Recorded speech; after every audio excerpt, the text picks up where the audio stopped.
In 113 BC, the Roman army suffered one of its worst defeats it had suffered in years at the Battle of Noricum. Now, this was a battle between Rome and a group of migrating Germans called the Cimbri and Teutones. So, the Romans fully expect the Cimbri and Teutones to invade mainland Italy. However, instead of doing this, the Cimbri and Teutones make a move towards Gaul. Now, Gaul is in modern-day France, and it's a very rich region, full of goldsmiths and metal workers. So, as the Cimbri and Teutones march through Gaul, because they are such a large migrating horde, they upset the balance of power in the region. This upset of the balance of power encourages many of the barbarian tribes to rebel against Rome, as Rome has a hegemonic status in the area. So these rebels quickly ambush a few Roman garrisons, and the town of Tolosa, modern-day Toulouse, rebels against Roman rule. So Tolosa is quickly recaptured by the Roman proconsul Caepio. Now, Caepio believes that the Cimbri will return, and so he prepares for a defensive battle, setting up defensive lines as such.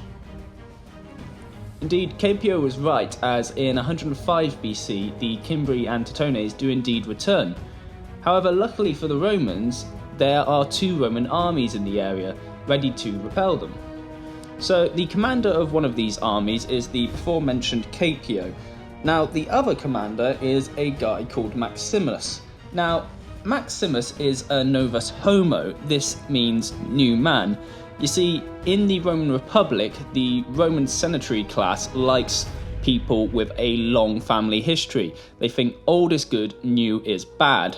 So, as a result, Caepio, being from one of the older stocks of Roman nobility, refuses to serve under Maximus. And as a result, he sets his camp on the other side of the river. So, this obviously causes tension between the Roman commanders, and they are essentially butting heads throughout the entire time that they're with each other, because Caepio refuses to listen to Maximus, and Maximus is trying to get Caepio to do stuff. Anyway, whilst this is going on, the Roman scouts stumble upon the Cimbri advance guard.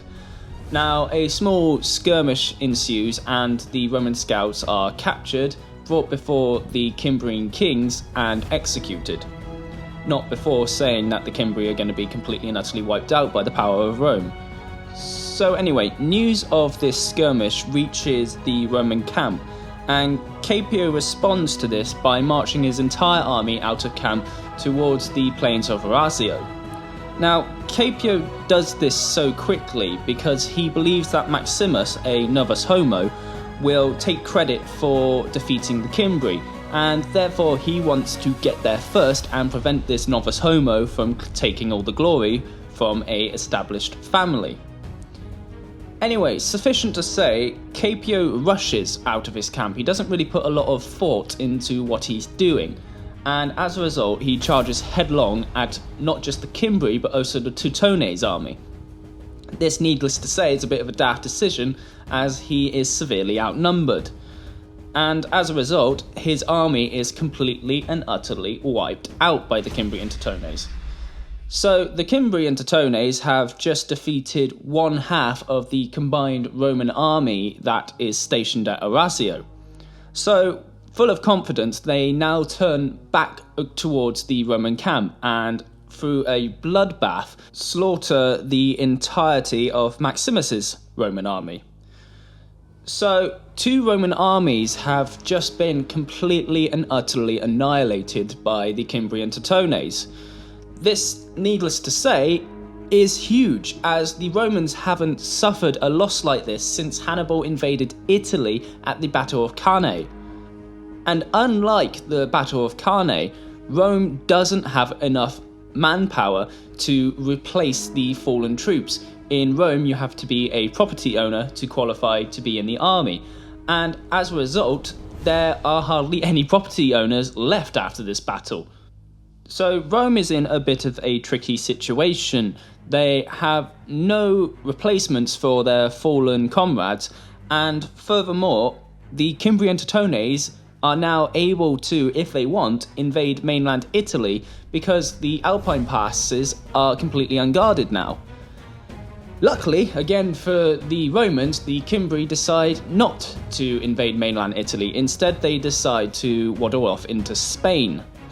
So this gives the Romans a little bit of breathing room and to basically figure out what on earth they're going to do about this. Rome needs a decisive leader at this time, and they would find one in the war zone that is Africa. Thanks for watching and listening to our video. If you like the channel, consider subscribing to Ancient History Guy. Or, if you really like the channel, head on over to our Patreon feed. There, for as little as $1 a month, you can gain access to exclusive documentaries, behind-the-scene footage, and videos before they're live on YouTube. All sources are listed and linked in the description below. Be sure to like, comment and subscribe. I've been the Ancient History Guy, and as always, I'll be seeing you later.